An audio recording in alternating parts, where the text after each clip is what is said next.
monstras! Tudo bem com vocês? Hoje a gente vai falar de um vídeo muito importante.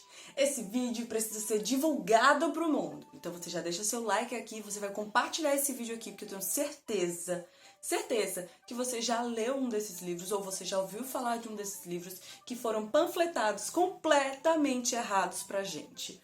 Como assim panfletados? Eles foram ditos que era uma coisa e eles são outra totalmente diferente. Foi dito pra gente esperar uma coisa e a gente recebeu outra. Então a gente precisa falar sobre a responsabilidade de falar exatamente o que tem no livro. E eu vou aqui corrigir essas panfletagens que fizeram pra gente, dizendo pra vocês os livros que foram vendidos errados.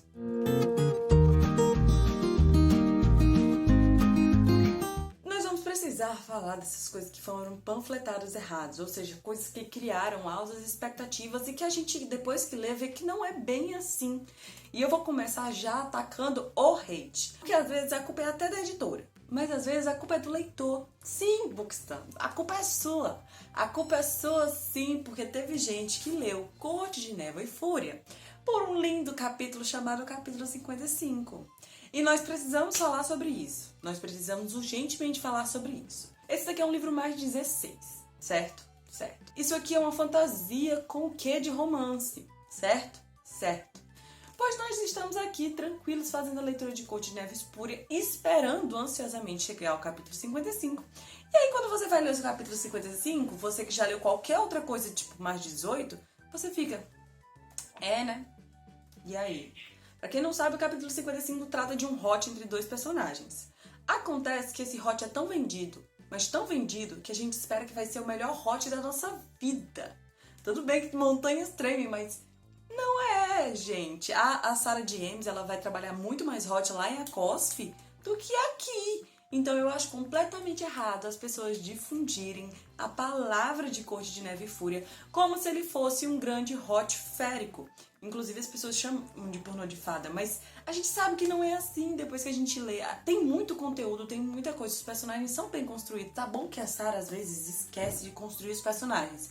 Mas vamos parar de vender os livros por causa de uma cena. Eu sei que tem leitor aqui que leu por causa de uma frase, de uma fanfic, tudo bem, tudo bem. O problema é difundir a palavra errada. Não pode difundir a palavra errada. Então quando você for falar de Corte de Espinhos e Rosas, Corte de Névoa e Fúria, vamos focar nas outras coisas, vamos focar que tem conflitos políticos, vamos focar nas guerras, vamos focar na construção da fantasia, que é muito bem feita, vamos focar em muitas outras coisas, até no romance a gente pode focar. Mas não vamos focar no hot, porque não é o foco desses livros, tem um quezinho, mas não é o foco. Então eu não acho justo a gente difundir como romance hot de fato, não dá. E falando em romance, eu já sei que vocês estão aqui me cobrando um personagem principal. Tem um livro que a minha maior decepção nele foi não ter tido romance. Ah, Júlia, é sério que você vai falar isso? É sério que eu vou falar disso. Eu vou falar sobre Príncipe Cruel. Vamos focar bem aqui, Príncipe Cruel é uma fantasia, ok? Acabou? É ponto.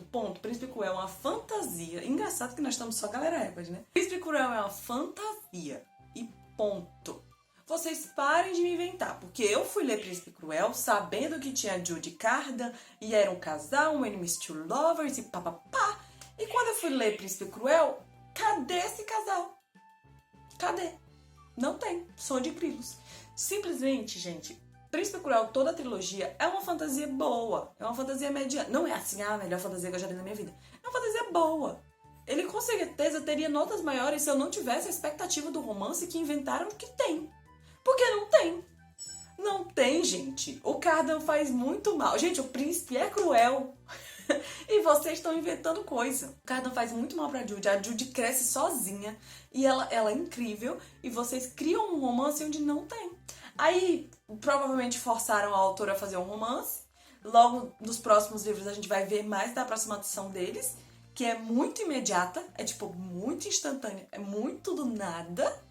Mas ainda assim, não dá pra você construir um vínculo do jeito que o povo monta. Gente, monta um vínculo prometendo que Cardan e Judy vai ser o casal da sua vida.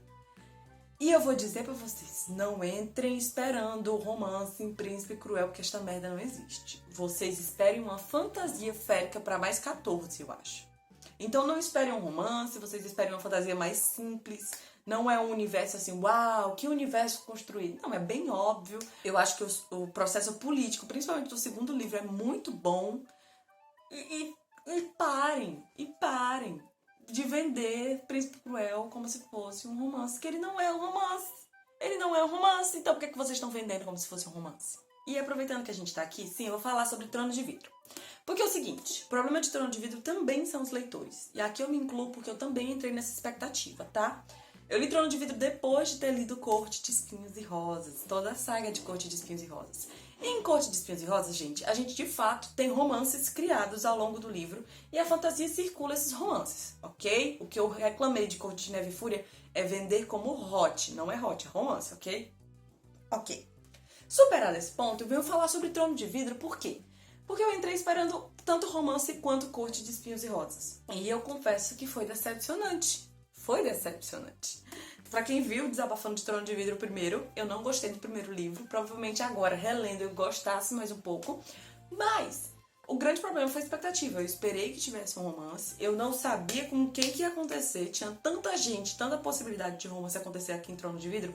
Mas eu queria que acontecesse. Então, às vezes, eu tava numa cena de fantasia, numa cena de luta na competição, e eu tava ansiando pelo romance. E a Sarah não botou romance aqui em Trono de Vidro. E conforme a gente vai lendo, a gente vai entendendo que Trono de Vidro tem uma pegada diferente de Corte de Espinhos e Rosas. Então, o romance de Trono de Vidro, que foi me vendido, sim, me venderam romance em Trono de Vidro porque vai acontecer depois, ele vai acontecer muito depois.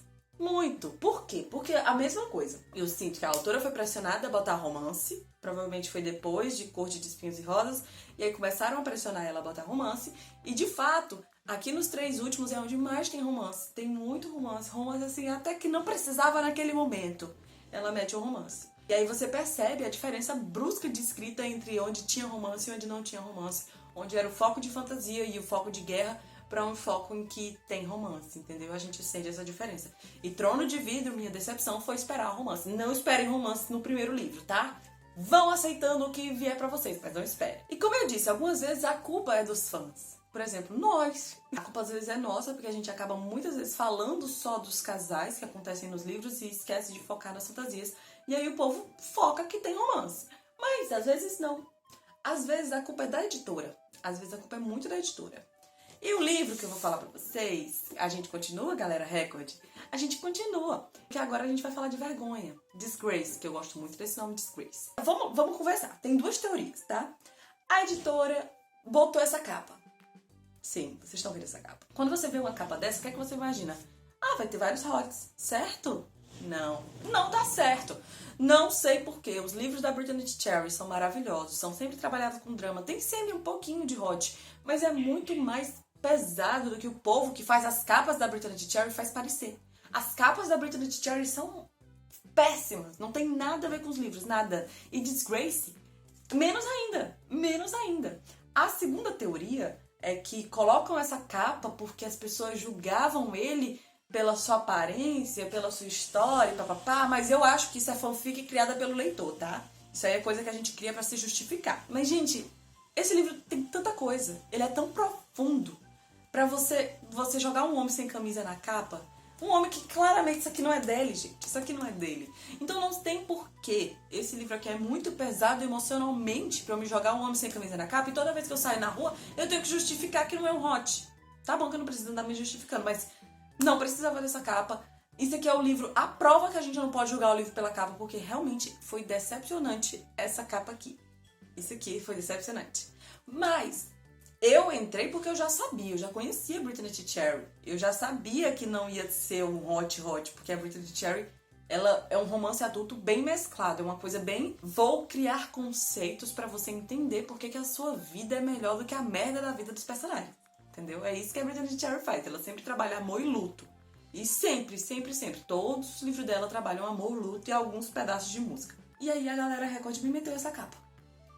E eu acho que ela já criou a intenção de tipo, eu vou botar essa capa, que é pro povo falar e o livro vender mais. Mas assim, é uma decepção. Essa capa é muito decepcionante. Principalmente eu, que gosto muito da Brittany Cherry. É decepcionante essa capa, mas o livro é maravilhoso. E continuando sobre culpa de editora, a gente precisa falar de um livro aqui. Tem 2 livros que eu queria falar, mas eu não sei se um deles é porque foi vendido errado, ou se é porque é ruim mesmo. Um desses livros eu vou falar rápido logo, que é a menção honrosa ao Garoto do Cachecol Vermelho e suas continuações. Gente, quem prometeu que esse livro foi bom, mentiu. Esse livro não é bom. Esse livro é muito ruim, ele é mal escrito. Ele foi escrito por uma autora que, na época, ela não tinha tido experiências suficientes para escrever o que ela escreveu. Então ela trata de temas muito importantes de uma forma muito mal escrita, muito mal desenvolvida. Ela não deveria ter trabalhado aqueles temas. E certo, esse daqui foi vendido como bom e ele é ruim, mas a gente pode fazer isso de outra vez. Eu só queria desabafar. Mas o que eu vou falar é da Pequena Livraria dos Sonhos. Esse livro aqui, vocês olham essa capa, vocês olham os posts da editora, vocês olham as resenhas, vocês olham tudo sobre o livro, e o livro vai ser vendido como um romance pra vocês. Tipo romance romântico, com um casalzinho e tudo. E não é. Não é. E tudo bem. Tem gente que gosta. Oi, Dani. Tem gente que gosta desse tipo de livro. Ele é um livro de autoajuda, de superação, de você consegue fazer seu próprio destino, você consegue vencer e superar seus medos e tudo e tal, você consegue abandonar a sua família. Ok, tudo bem, tem gente que gosta. O problema foi ter vendido como um romance romântico. Eu queria um casal e não me deram meu casal. E aí eu passei o livro todo esperando, até que o livro acabou. Porque não tinha mais o que esperar. Sério. E aí quando eles me metem um casal, é um casal mega jogado. Eu odiei esse livro. Eu achei muito ruim. Porque me prometeram um casal e não me deram um casal. Então eu queria gostar muito de um casal e aqui eu não pude fazer isso. Então acabei que eu disse pra vocês aí alguns livros que foram panfletados errados. Eu quero saber de vocês. Se já tem algum livro que vocês leram que vocês olharam tipo, não era isso que eu tava esperando. Se sim, comenta aqui embaixo que a gente pode até fazer parte 2 desse vídeo, porque tem muita coisa que é vendida errado que vocês nem têm ideia. Então não esqueçam de ver os próximos vídeos, tem muita coisa por aqui. Beijinhos e até a próxima.